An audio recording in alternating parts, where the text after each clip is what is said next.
आइए अब अपने खास कार्यक्रम चुनाव की चाल तो समझिए में देख लेते हैं समस्तीपुर सीट का चुनावी गुणागरित।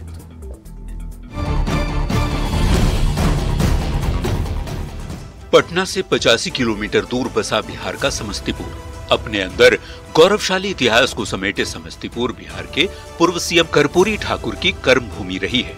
1977 में समस्तीपुर सीट से लोकसभा का चुनाव जीतकर कर्पूरी ठाकुर संसद पहुंचे थे। एक बार फिर समस्तीपुर सीट की चर्चा पूरे बिहार में है। वजह है नीतीश कैबिनेट के दो मंत्रियों के बेटे बेटियों के बीच मुकाबला।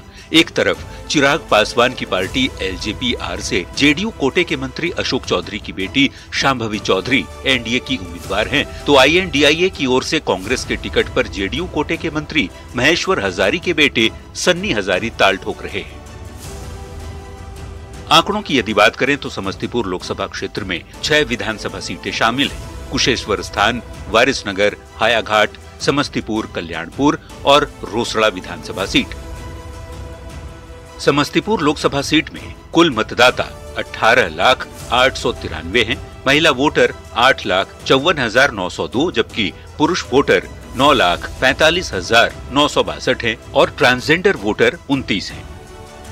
अब जरा समस्तीपुर के जातीय समीकरण पर भी नजर डाल लेते हैं। समस्तीपुर में सबसे ज्यादा यादव 32% हैं, कुशवाहा 24%, सवर्ण 18%, मुसलमान 12% और अन्य वर्ग 14% हैं। 2008 के परिसीमन के बाद समस्तीपुर सुरक्षित सीट बन गई। पिछले 3 चुनाव से समस्तीपुर सीट पर रामविलास पासवान के परिवार के सदस्यों को जीत मिलती रही है। 2014 और 2019 के चुनाव में रामविलास पासवान के छोटे भाई रामचंद्र पासवान सांसद बने।